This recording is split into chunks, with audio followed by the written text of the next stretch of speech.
भगवान अपने भक्तों को अपना गूढ़ ज्ञान या गूढ़ रहस्य हमेशा बताता रहता है। माता यशोदा भगवान की भक्त थी, लेकिन भगवान एक छोटे बच्चे का पार्ट प्ले कर रहे थे, एक छोटे बच्चे का अभिनय कर रहे थे। तो माँ ने भगवान के अभिनय को छोटा बच्चे के रूप में मानना शुरू कर दिया। लेकिन भगवान कभी भी अपने गूढ़ रहस्य, अपने शिष्यों को गूढ़ रहस्य से किसी तरह से बता करके अपनी उपस्थिति बताता है। माँ, जब कृष्ण भगवान ने मिट्टी खा ली थी तो यशोदा माँ ने उसका मुंह खुलवाया। तो मुंह खोलने पर यशोदा माँ ने भगवान कृष्ण के मुंह में पूरा संसार देखा, पूरा ब्रह्मांड देखा। यानी भगवान कृष्ण ने अपनी माँ यशोदा, जो भगवान की भक्त थी, उसको अपना गूढ़ रहस्य, अपना गूढ़ स्वरूप बता दिया, जिससे भक्त को भक्ति से वंचित नहीं रह सके। इसी तरह से अर्जुन को अपना बृहद रूप दिखा करके अपना गूढ़ ज्ञान दे दिया था, अपने गूढ़ता को बता दिया था, जिससे, क्योंकि अर्जुन भी कृष्ण का भक्त था।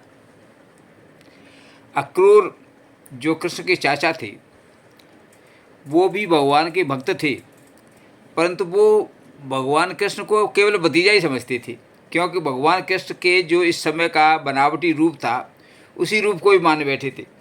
तो भगवान ने उनको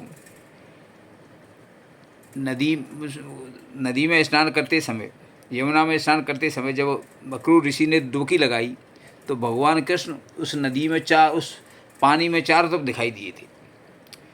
तब अक्रूर को पता लगा कि मैं जिसको भतीजा मान रहा हूँ वो भगवान है। इस तरह से भगवान हमेशा अपने भक्तों को अपने गूढ़ स्वरूप का ज्ञान कराते कराते याद दिलाते रहते हैं, कि जिससे कहीं वह मेरे इस अभिनय के स्वरूप को सही नहीं मान ली। इसका मतलब ये हुआ कि कोई व्यक्ति, हरि सिंह नाम का कोई व्यक्ति है, और किसी नाटक में वो हनुमान का पार्ट प्ले कर रहा है, हनुमान की ड्रेस पहने हुए है। यदि वो किसी से मिलते समय अपना नाम असल बता दे तो उसको पता लग जाता है ये फलाना आदमी है, हनुमान नहीं है। इस तरह से भगवान संसार में आते हैं, भिन्न भिन्न पार्ट प्ले करते हैं, भिन्न भिन्न रूप धारण करके इस दुनिया में रहते हैं, और अपने भक्तों को अपना असल रूप दिखा करके ये बताते रहते हैं कि मैं तुमसे दूर नहीं हूँ, मैं तुम्हारे पास ही हूँ। भगवान भक्तों को अपने गूढ़ स्वरूप को दिखा करके उनको अपनी ओर हमेशा ही आकर्षित करते रहते हैं। ये भगवान की दयालुता है। वैसे मैं एक बात बताऊं, भगवान सभी को दिखाते हैं। भगवान कृष्ण को जब दुर्योधन ने बंदी बनाने के लिए हुक्म दिया था, तो भगवान ने अपना स्वरूप विकराल दिखाया था। विकराल शरीर दुर्योधन ने भी देखा था, विकराल शरीर सभी ने देखा था, द्रोणाचार्य ने भी देखा था, विकराल शरीर भीष्म पितामह ने भी देखा था, सभी ने देखा था। लेकिन औरों ने तो ये सोच करके इसको टाल दिया था कि ये तो बहुरूपिया है, ये तो माया भी है। यानी रूप तो सबको दिखाया था, लेकिन जो भक्त थे उन्होंने तो रूप को रूप माना, और जो भक्त नहीं थे उन्होंने उसको माया भी माना। तो ऐसी बात नहीं है कि भगवान भक्तों को ही रूप अपना गूढ़ रहस्य दिखाते हों, भगवान गैर भक्तों को भी दिखाते हैं, लेकिन गैर भक्त उस गूढ़ रहस्य को समझते उल्टा हैं। अब अंदाज लगाइए कि भगवान तो हमेशा सभी को अपनी ओर खींचने का प्रयास करते हैं, चाहे वो दुष्ट हो या शरीफ हो।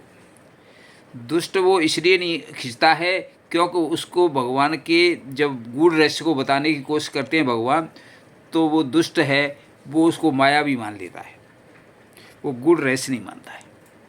और जो भक्त हैं वो भगवान के इस घटना को गूढ़ रहस्य मान लेते हैं और भगवान की तरफ खींचते रहते हैं। अंदाज लगाइए कि भगवान किसी को भी अपने ओर खींचने, सभी को अपनी ओर खींचने का प्रयास करता है, अपने पास लाने का प्रयास करता है, लेकिन दुष्ट लोग उसके रहस्य को समझते नहीं हैं और भक्त लोग समझते हैं। एक और एग्जाम्पल बताता हूँ कि क्या ये कम चमत्कार था कि जब द्रौपदी का चीरहरण किया जा रहा था तो दुशासन साड़ी खींचते खींचते थक गया, लेकिन साड़ी का छोर नहीं आया। ये सब ने देखा था, सारे दरबार के सभी लोगों ने देखा था, लेकिन जो भक्त थे उन्होंने तो भगवान का गूढ़ रहस्य समझ लिया, और जो भक्त नहीं थे वो मायावी समझ करके उसको टाल गए, मजाक में टाल गए। भगवान बुरे को या भले को सभी को अपनी ओर खींचता है, क्योंकि भगवान अपने को सभी को अपनी औलाद मानता है।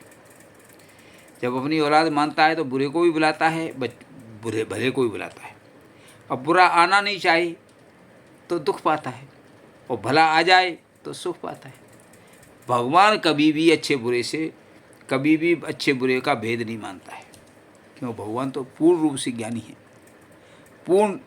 भगवान तो सब कुछ जानता है, क्योंकि सभी वही आत्मा और पंच तत्वों से मिले हुए शरीर हैं सभी के, चाहे अच्छा हो या बुरा हो।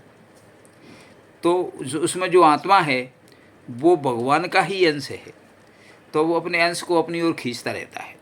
तो दुष्ट में भी तो भगवान का अंश होता है, इसलिए भगवान दुष्ट को भी अपनी ओर खींचता है और शरीफ को भी अपनी ओर खींचता है, ज्ञानी को भी अपनी ओर खींचता है और भक्त को भी अपनी ओर खींचता है।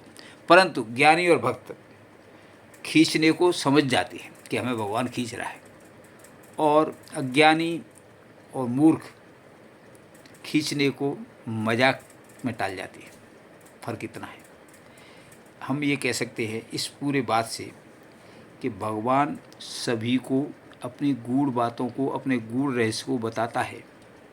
भक्त तो उसको गूढ़ रहस्य को समझ जाते हैं और ज्ञानी उस गूढ़ रहस्य को समझ जाते हैं, लेकिन जो भक्त नहीं है, जो अज्ञानी हैं, जो दुष्ट हैं, वो उस गूढ़ रहस्य को समझते नहीं हैं, बल्कि उसका उल्टा मतलब निकाल लेते हैं। इस तरह से भगवान के गूढ़ रहस्य, हमेशा भगवान गूढ़ रहस्य को बताता रहता है। देखिए उस परमात्मा की हमारे ऊपर कितनी दया है कि वो हमेशा ही हमको गूढ़ रहस्य बता करके अपनी ओर खींचता रहता है।